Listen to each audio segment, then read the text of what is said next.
Բարև ձեզ հարգելի քաղաքացիներ, բարև ձեզ սիրելի ընկերներ, այս ավտոլայվը, որը տենց մի քիչ առանձնահատուկ է մի քանի պատճառով, առաջինը ես սովորաբար մենակ եմ լինում ավտոլայվի ժամանակ, այս դեպքում ընկերոջս հետ եմ, Սերգեյ Հարությունյան, մեր 5 իրավապաշտպաններից, մենք մի քիչ տենց երկար որ ունեցանք, մասնակցեցինք Արմավիր քաղաքում Արշակ Սրբազանի վերաբերյալ տարօրինակ գործով, տարօրինակ դատական նիստին, տարօրինակ էր, չէ՞։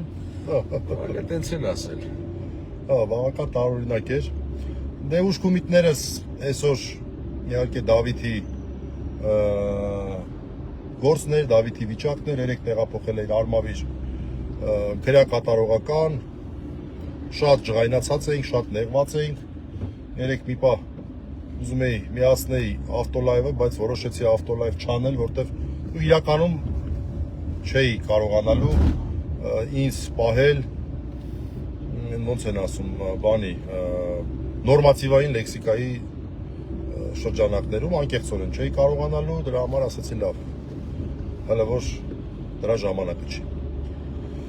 Բայց այսօր մեն որ ասում եմ մի լույս բացվեց եւ դա միանգամից ասեմ, որ սիրելի քաղաքացիներ, հարգելի ընկերներ,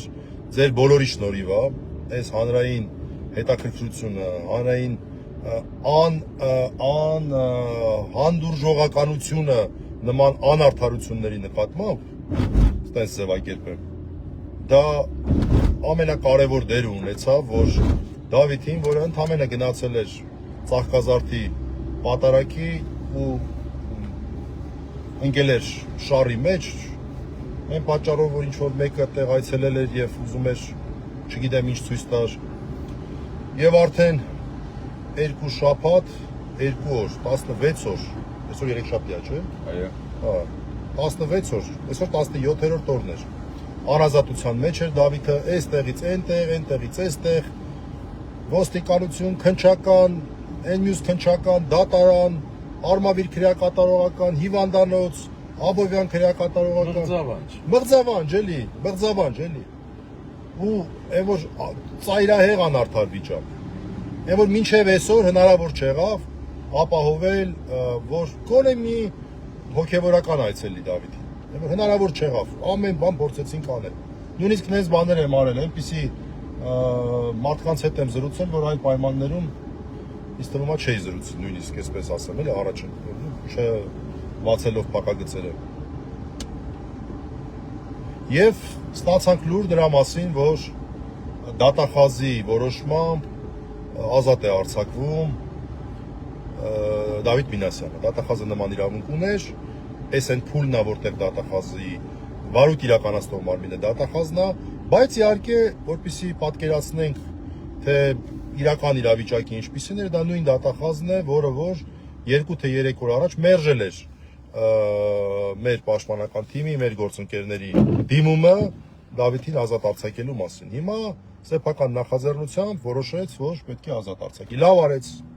Լավ արեց, որ ազատ արձակեց, բան չունեմ ասելու, բայց նորից ասեմ, ես համարում եմ այդ հանրային, շատ մեծ եմ համարում այդ հանրային արձագանքը, որ,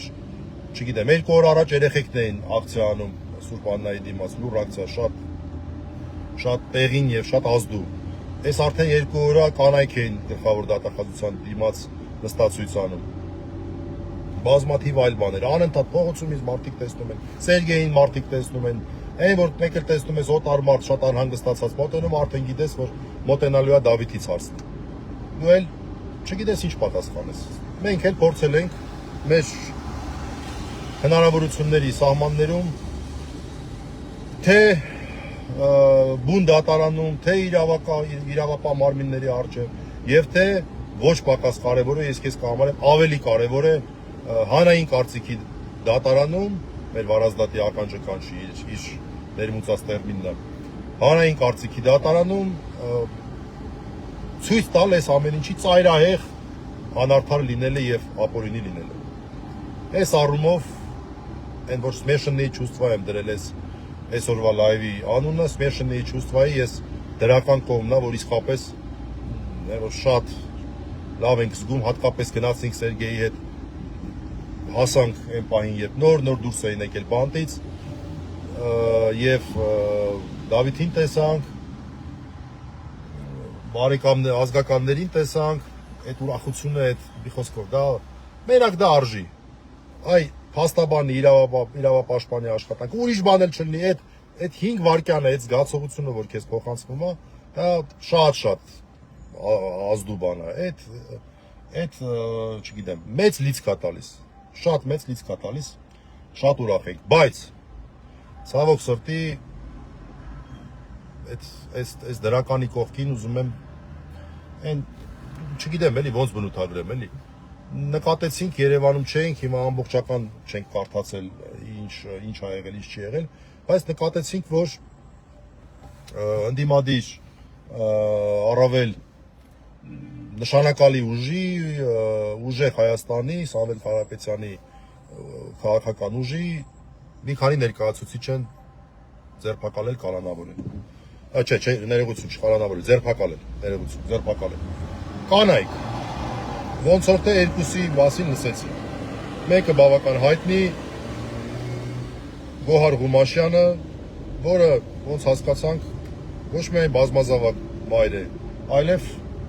2 ամսական, թե նույնիսկ ավելի փոքր բալիկ ունի։ 40 օրեկան։ 40-ի մեջ երեխա, լավ ասենք։ Ընդ որում որ նայում ես այդ ամբողջությամբ իհարկե չենք նայել վստահ եմ որ այդտեղ առանձնապես բան չկա, տենց բայց ես ուզում եմ հիշեցնել մոտավորապես 3 թե 4 շաբաթ առաջ երբ որ Նիկոլ Փաշինյանը ուղենք չէ գնում ես եկանք հասանք Իսակովի պողոտա այդտեղ քանդած է ինչ որ չգիտեմ ինչ են անում անձրևային ասֆալտ են անում դե երևի նոր տեխնոլոգիա է ասել մենք չգիտենք դրա մասին նոր տեխնոլոգիա է մենք ինչ իմանանք այդ նոր տեխնոլոգիա, հին մարդ ենք մենք։ Մի խոսքով, ես հիշում եք 3 թե 4 շաբաթ առաջ խոսում էի նրա մասին, որ Նիկոլ Փաշինյանը ուղիղ եթերում հանցագործություն էր կատարել։ Կոնկրետ քաղաքացու հետ կոնկրետ ուղիղ եթերում խոսել էր աշխատավարձ, աշխատանք եւ այլն։ Բայց ո՞նց եղավ դրան հակակոռուպցիոն կոմիտեն արձագանք չի տալի։ Այն էլ ափաշկարա բանն է, որտես լսելու, բանանելու Փաստորեն բոլորին լսում են, բոլոր ընդդիմադիրներին ստացվում է լսում են, ու չգիտեմ ինչ են հայտնաբերում, Այս պահին չեմ ուզում դատողություն անեմ, բայց միանգամից ասեմ, որ չեմ վստահում Նիկոլական որևէ իրավապահ մարմնի, որտեվ որ ասում է տառապանքս փորձ ունի, բայց դե հիմա քանի որ չենք լսել մանրամասները, ճիշտ էլ չի հիմա դնենք դատողություն անել, բայց այն ինչ որ գիտենք այն որ Նիկոլ Փաշինյանը Համանման բաներ արել են, ինչ որ իրանց այդ հայտարարության մեջ նկարագրված։ Այդ ոնց եղավ, որ դրան որևէ արձագանք չտրվեց։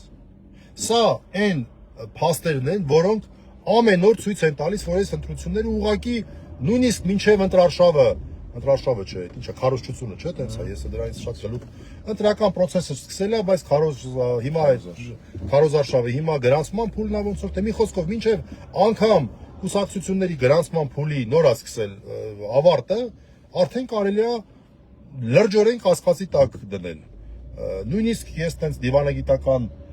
բաների մեջ մտնելու ոչ մի դիվանագիտական տերմինոլոգիա կիրառելու ոչ մի պատճառ չունեմ, ուղիղ ասեմ, դա նշանակում է արդեն ընտրությունները այս պահին կեղծվում են։ Այ հիմա կեղծվում են։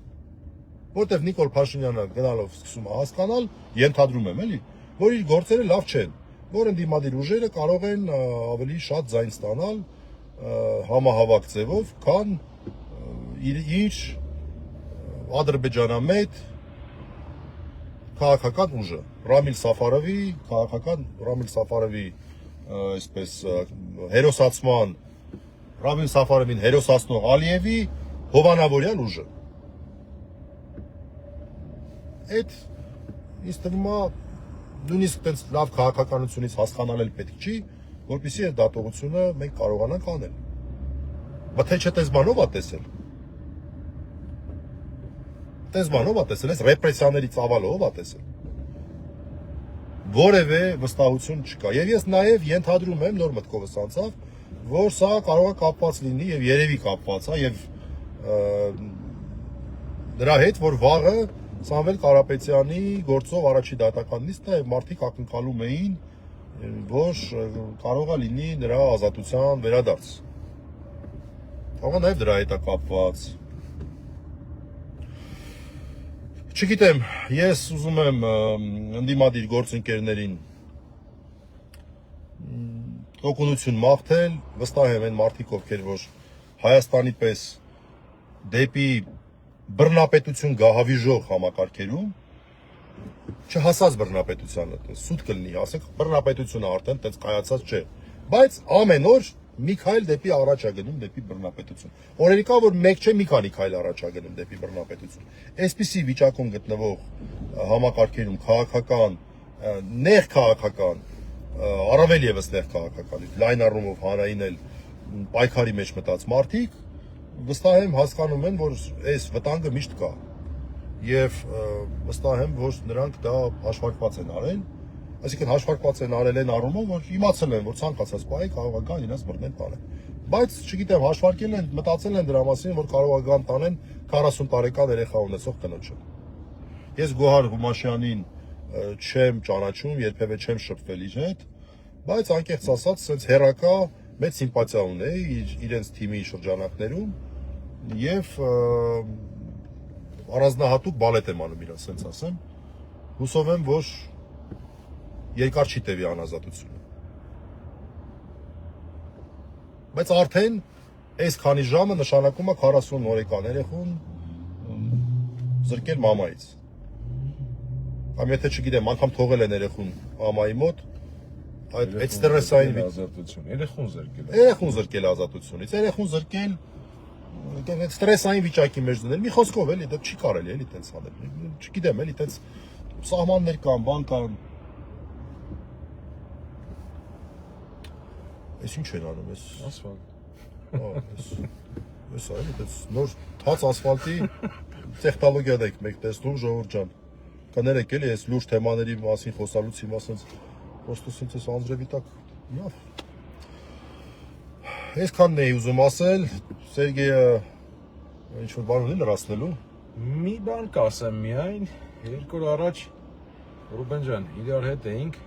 Նայիրի ԲԿ-ի բակում,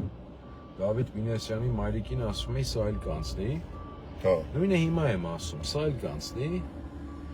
Այո։ Վստահ եմ, որ կանցնի այս ամեն ինչը ու լավ է լինելու։ Այս ուրախ նոտայի վրա էլ, այս դրական նոտայի վրա էլ ավարտենք այս խառը զգացումներով ավտոլայվը, смешанные чувства, համ բարձր, այսպես զգացողություն, բավարարվածության զգացողություն, ինչ որ դրական զգացողություն, միաժամանակ շատ բացասական զգացողություն, որ պատկերացնում ենք, որ ասած կեղտոտ բաներ են տեղի ունենում եւ ուղղակի յավք էլի։ Այսքանը հաջողություն մենք էլ տեսնենք այս ջրային ասֆալտի միջով ոնց ենք կարողանում հասնել քաղաքամայր Երևան։ Ստեսություն։